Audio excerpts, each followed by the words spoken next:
Di tengah jalan menuju telaga, ia tahu menjelang siang para penghuni hutan pasti melewati jalan itu.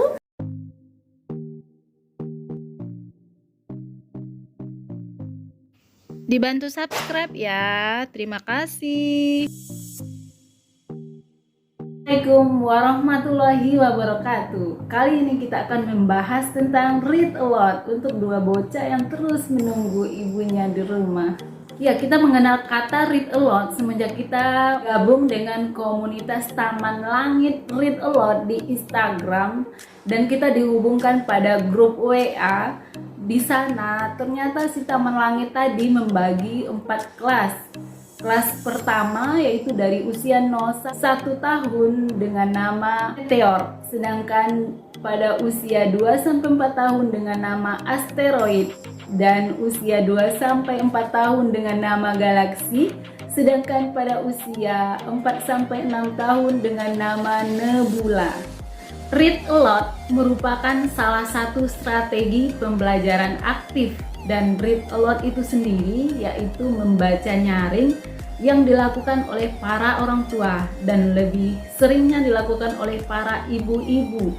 Tujuannya untuk menjadi sesuatu yang penting bagi mereka, belajar menyimak, belajar berbicara atau belajar menulis.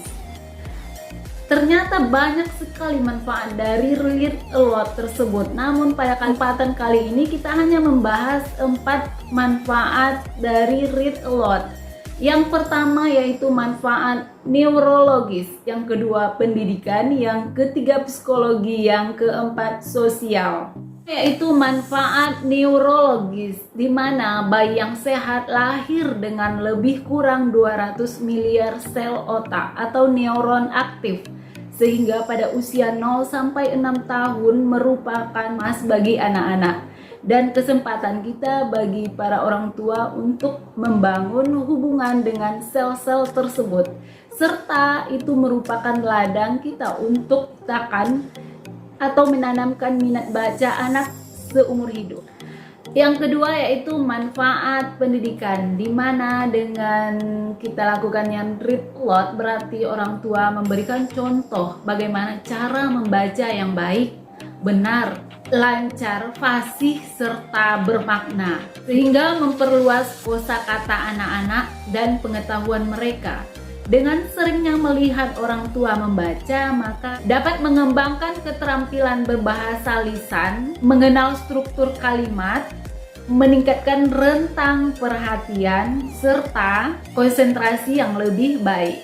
Yang ketiga yaitu manfaat psikologi. Apabila dibacakan dengan cara dan situasi yang sangat menyenangkan, merupakan situasi yang ditunggu oleh anak-anak untuk cerita-cerita selanjutnya, sehingga mereka akan membayangkan latar, tokoh, serta kejadian-kejadian dari yang dibacakan tersebut. Dapat meningkatkan kreativitas anak, serta imajinasi anak akan semakin berkembang. Ya, buat kita para orang tua yang menyisihkan waktu berkualitas untuk anak-anak membaca, akan membangun hubungan yang kuat antara orang tua dan anak, sehingga anak-anak lebih betah duduk menggunakan buku daripada menonton, begitupun main gadget. Anak-anak yang sering dibacakan dengan nyaring tumbuh menjadi anak yang mandiri dan kepercayaan diri mereka. Anak akan memiliki kenangan indah mengenai kegiatan membaca dengan para orang tuanya. Berikutnya yaitu manfaat sosial. Anak-anak yang sudah biasa mengikuti kegiatan read a lot akan mandiri, sehingga mereka lebih nyaman untuk belajar membaca dan memiliki kesadaran moral yang tinggi dari bacaan-bacaan yang sudah sering mereka dengarkan. Kapan kita akan memulai read a lot? Yaitu semenjak anak lahir, bahkan lebih bagus pada saat mereka dalam kandungan.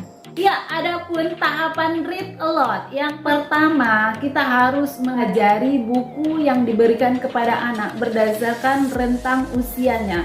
Yang kedua, kita harus cari isinya sebelum disampaikan ke anak. Yang ketiga, kita juga harus belajar intonasi, ekspresi, gerakan tubuh supaya anak tertarik dengan apa yang kita bacakan. serta mulailah dengan percakapan pembuka. Kerannya kebuka ini Zin. Terus ada kuda juga, ada orang hutan, ada rusa. Azim suka? Suka? Dan juga kita harus membuat interaksi singkat pada saat membaca nyaring. Apa sih beda read aloud dengan mendongeng atau berkisah? Read aloud menjadikan buku sebagai unsur terpenting, sementara untuk mendongeng buku hanya dijadikan sebagai media. Ketika kita memulai read aloud, si anak akan melihat gestur tubuh kita. Ada beberapa hal yang menjadi perhatian kita dalam mempraktekkan read aloud. Yang pertama, mulailah dari sedini mungkin. Yang kedua, kita harus konsisten. Yang ketiga, harus fun bersama anak. Yang keempat, harus ada persiapannya. Yang kelima, kita beri teladan yang baik. Jangan salah pilih buku, jangan terlalu serius, dan jangan terlalu santai. Terima kasih. Assalamualaikum warahmatullahi wabarakatuh. Kita akan bercerita untuk Serhan. Tak apa jika tak disengaja. Meskipun matahari sudah hampir tenggelam, cuaca masih tetap terasa terik. Jingga dengan bercucur peluh berlari-lari menuju rumahnya. Ia baru selesai bermain layang-layang. Jingganya baru selesai bermain layang-layang, lari ke rumahnya. Ya, apa yang dilakukan Jingga? Ia mengambil cangkir dan memenuhi cangkir itu dengan air dari dalam dispenser. Lalu tak lama air itu sudah mulai masuk ke mulut Jingga. Jingga terus menelan air putih itu. Glug glug glug glug glug glug glug glug glug. Oh, Glug glug glug glug glug glug glug, kata Jingga. Terus ibunya si Jingga melihat Jingga yang sedang dilakukan Jingga. Glug glug glug glug glug glug glug glug. Ya, ibunya memperhatikan itu si Jingga lagi ngapain. Glug glug glug glug glug terus, ya kan? Jingga kok minum? Kata ibu. Ibu terkejut melihat Jingga minum. Jingga menatap ibunya. Ia tak mengerti mengapa ibunya bertanya demikian. Tegukan terakhir masih menggenang di mulutnya. Glug glug glug. Terus Jingga pun meneguk genangan air minum itu. Tepat bersama dengan tegukan itu, Jingga baru paham mengapa ibunya bertanya. Ia tercenung, pandangannya kosong. Pelan tapi pasti mata Jingga mulai basah. Lalu si Jingganya berlari memeluk ibunya. Ibunya jadi tersenyum. Sudah, tidak apa-apa kalau tidak sengaja atau lupa. Puasanya tidak batal kok. Tangan ibunya sudah berada di kepala Jingga, membelai dengan lembut. Bunda, Jingga lupa kalau Jingga lagi puasa, kata Jingga. Usapan setiap ibu tak pernah gagal menenangkan anaknya. Begitupun usapan ibu Jingga. Jingga jadi tenang, ia mulai tersenyum lagi. Dan tentu saja senyum Jingga adalah suatu tanda di dalam kepalanya kalau sudah ada pertanyaan baru pada saat berbuka, ya kan? Terus dan benar, pertanyaan yang ada di kepalanya akhirnya keluar juga saat makan malam setelah sholat tarawih. Jingga mulai bercerita, ya, aku tadi siang minum tapi tidak sengaja. Terus kata bunda, tidak apa, tidak batal kok, bisa ya? Kok bisa ya? Ya memang tidak batal, kata ayah. Tapi kan aku minum. Kalau sedang puasa kita tidak boleh makan dan tidak boleh minum. Iya, hanya saja waktu kamu minum kan tidak ingat kalau sedang berpuasa, jadi tidak apa-apa. Tapi ingat ataupun tidak ingat, tetap saja aku minum. Memang apa bedanya? kata Jingga kepada ayah. Bedanya memang tidak ada. Ingat ataupun tidak ingat, air yang kamu minum tetaplah masuk ke dalam tubuhmu. Lalu, mengapa kamu minum tapi ingat sedang berpuasa?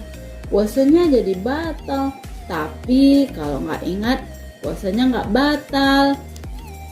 Gue teringat Jingga tadi minum siang.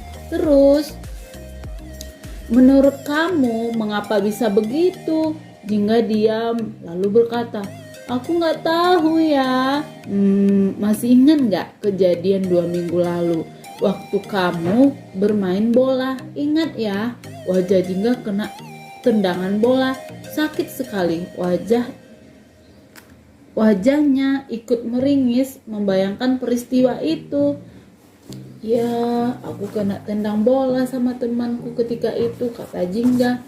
Terus, ternyata teman kamu gak sengaja. Tetap sakit atau enggak?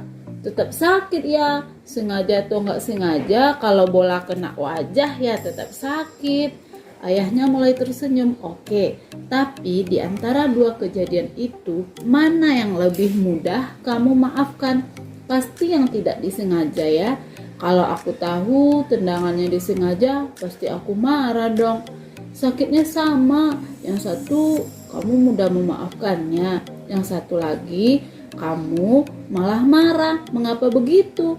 Jingga berpikir lebih keras sambil melirik bunda yang hanya senyum-senyum mendengar obrolan Jingga dan ayahnya.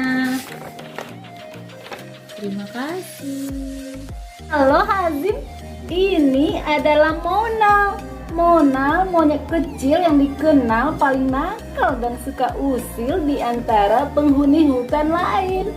Si Mona sambil bergantungan pada akar pohon, si Mona menjatuhkan beberapa kulit pisang. Coba diperhatikan, ini ada kulit pisang 1, 2, 3, 4, 5, 6, 7, 8. Iya, ini si Mona menjatuhkan kulit pisang di tengah jalan menuju telaga. Ia tahu menjelang siang para penghuni hutan pasti melewati jalan itu. Perhatikan, pada suatu hari Rusi, Beri, dan Lala pergi ke telaga. Di tengah jalan mereka bertemu dengan Monal yang sedang menebar kulit pisang. Apa yang kamu lakukan, Monal? Ini ada kuda, ada rusa, ada beruang. Ya, si Monal menjatuhkan kulit pisang.